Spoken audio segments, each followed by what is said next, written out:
വിശാൽ നായകനായി വന്ന ഏറ്റവും വലിയ സിനിമയാണ് ലാത്തി. ലത്തിയാണോ എന്നറിയില്ല. ഇപ്പോൾ തമിഴ്നാട്ടുകാരൊക്കെ ലത്തി എന്നാണ് സിനിമയിലൊക്കെ പറയുന്നത്. നമുക്ക് ലാത്തിയാണ്.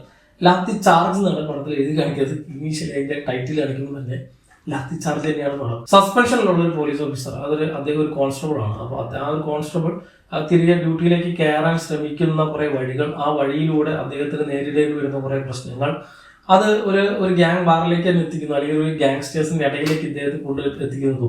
അവിടെ ഒറ്റയ്ക്ക് നിന്ന് ഇദ്ദേഹം എങ്ങനെ അതിനെ പോരിടുന്നു എന്നുള്ള കാര്യങ്ങളൊക്കെയാണ് ഈ സിനിമ പ്രധാനമായിട്ട് എടുത്തിരിക്കുന്നത്. ഒരു ട്രെയിലർ കണ്ടാൽ തന്നെ നമുക്ക് കാര്യങ്ങളൊക്കെ മനസ്സിലാവും. ട്രെയിലർ കണ്ടപ്പോൾ ഞാൻ വിചാരിച്ചത് ഒരു പക്ക ഫുൾ ആക്ഷൻ മൂവിയാണെന്നുള്ളതാണ്. അങ്ങനെ തന്നെയാണ് ഈ പടം. ഇത് ഫുൾ ഓൺ ആക്ഷൻ ആണ്.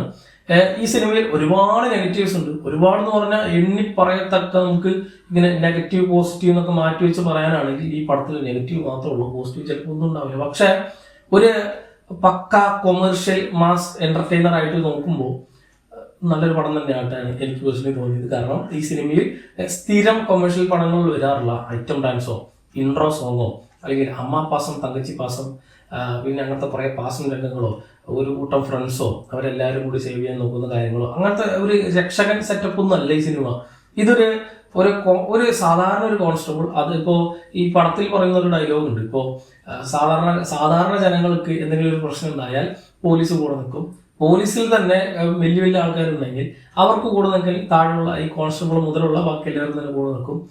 ഒന്നും അല്ലാത്തൊരു സാധാരണ കോൺസ്റ്റബിളിന് ഒരു പ്രശ്നം ഉണ്ടായാൽ ആര് കൂടെ നിൽക്കുന്നൊരു തോട്ട്, അതാണ് സിനിമയുടെ മെയിൻ ത്രെഡ് തന്നെ. അതിനെ കേന്ദ്രീകരിച്ചാണ് സിനിമ മുഴുവനായിട്ട്. അപ്പോൾ ഇങ്ങനെ ഒരു വൺ മാൻ ആർമിയായിട്ട് തന്നെയാണ് പ്രവർത്തിക്കുന്നത്. ഇപ്പോൾ നമ്മുടെ സിനിമയുടെ ഒരു ഫസ്റ്റ് ഹാഫ് സെക്കൻഡ് ഹാഫ് വെച്ച് നോക്കുമ്പോൾ ഫസ്റ്റ് ഹാഫിൽ മുഴുവനായിട്ട് ഈ കാര്യം എന്താണ് അതിലേക്ക് സെറ്റപ്പ് ചെയ്ത് വരുന്നത്. പിന്നെ സെക്കൻഡ് ഹാഫ് മുഴുവനായിട്ട് ഫുള്ളി സിനിമയുടെ ക്ലൈമാക്സ് ആണ്.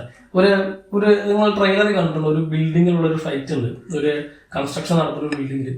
അപ്പൊ അവിടെ വെച്ചൊരു ഭയങ്കര ജോൺ വിക്ക് അല്ലെങ്കിൽ ഒരു നോബഡിയുടെ ഒരു 3GP വെർഷനൊക്കെ ആണെന്നൊക്കെ വേണമെങ്കിൽ കളിയാക്കിയിട്ട് പറയാം. പക്ഷേ ദ ലെവൽ ഓഫ് ഡെഡിക്കേഷൻ ഈ വിശാൽ ഈ പടത്തിന് ചെയ്തിട്ടുള്ളത്, പിന്നെ അതിന്റെ ഓവറോൾ മേക്കിംഗ്, ആ ഒരു ഓവറോൾ സെറ്റപ്പ് മുഴുവനായിട്ട് ഒരു നല്ലൊരു എൻഗേജിങ് ആയിട്ടുള്ള ഒരു പക്ക നല്ലൊരു കൊമേഴ്ഷ്യൽ മൂവി ആയിട്ടാണ് എനിക്ക് ഈ ലാത്തി എന്ന സിനിമ തോന്നിയത്. കാരണം ഇതിൽ വേണമെങ്കിൽ ഞാൻ ഈ പറഞ്ഞ പോലെ ഒരുപാട് നെഗറ്റീവ് ഉണ്ട്. ഇപ്പൊ കയറി കട്ടി തൂക്കി പോകുന്ന ഫുൾ ഫൈറ്റ് സീക്വൻസുകൾ, ലോകത്ത് നടക്കാത്ത ഇല്ലോജിക്കലായിട്ടുള്ള ഫുൾ കുറെ സാധനങ്ങൾ, ലോജിക്കിന്റെ ഒരു അറ്റം പോലെ എവിടെയും തൊട്ടിട്ടില്ല.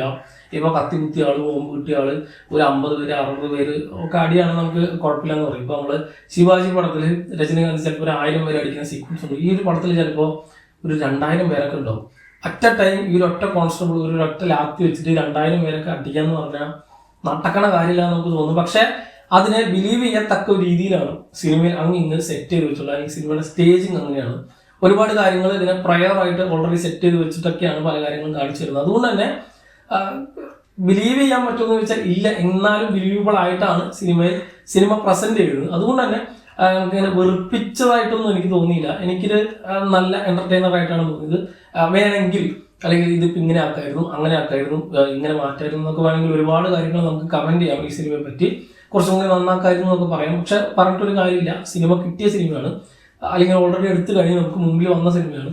ആ സിനിമ എങ്ങനെ പോയി നമ്മളിന്ന് പറഞ്ഞിട്ട് റീഷൂട്ട് ചെയ്യാനോ അല്ലെങ്കിൽ മാറ്റി മറക്കാനൊന്നും പോകുന്നില്ല. അപ്പോൾ ഉള്ള സാധനം എങ്ങനെയുണ്ടെന്ന് ചോദിച്ചാൽ ഇതേപോലെ വേണമെങ്കിൽ ഒരുപാട് മാറ്റങ്ങൾ വരുത്തായിരുന്നു. പക്ഷെ കിട്ടിയിട്ടുള്ള സാധനം കുഴപ്പമില്ലാത്ത, നമുക്ക് ഈ കാര്യങ്ങളൊക്കെ മാറ്റിമറിച്ച് നോക്കുകയാണെങ്കിൽ ഈ ലോജിക്കിന്റെ എല്ലാ ലൂപ്ഹോൾസും മാറ്റി വെച്ച്, അല്ലെങ്കിൽ ലോജിക്ക് വീട്ടിലെടുത്ത് വെച്ചിട്ട് പോയി തിയേറ്ററിൽ പോയി കാണുകയാണെങ്കിൽ എൻജോയ് ചെയ്ത് കാണാൻ പറ്റുന്ന ഒരു സിനിമ തന്നെയാണ് ലാത്തി എന്ന് പറയാം. ഓൾറെഡി കുറെ ലോജിക്കില്ലായ്മ ഇങ്ങനത്തെ കുറെ ലൂപ്ഹോൾസ് ഒക്കെ ഉണ്ടായിട്ട് പോലും മറ്റ് കൊമേഴ്ഷ്യൽ സിനിമകളിൽ കാണാറുള്ള സ്ഥിരം ടെംപ്ലേറ്റുകളായ ഞാൻ മേൽ പറഞ്ഞ ഐറ്റം ഡാൻസ് അങ്ങനത്തെ സാധനങ്ങൾ ഒട്ട് വെറുപ്പിക്കാത്തത് കൊണ്ട് കാണാൻ പറ്റിയ നല്ലൊരു സിനിമയായിട്ടാണ് എനിക്ക് തോന്നിയത്.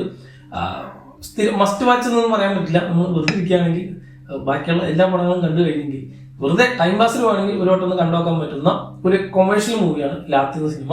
ഓൾറെഡി നിങ്ങൾ ഈ സിനിമ കണ്ടവരാണെങ്കിൽ സിനിമയെ കുറിച്ചുള്ള നിങ്ങളുടെ അഭിപ്രായം താഴെ കമന്റ് ബോക്സിൽ ഉൾപ്പെടുത്തുക. മറ്റൊരു വീഡിയോയിലൂടെ കാണാം. നന്ദി.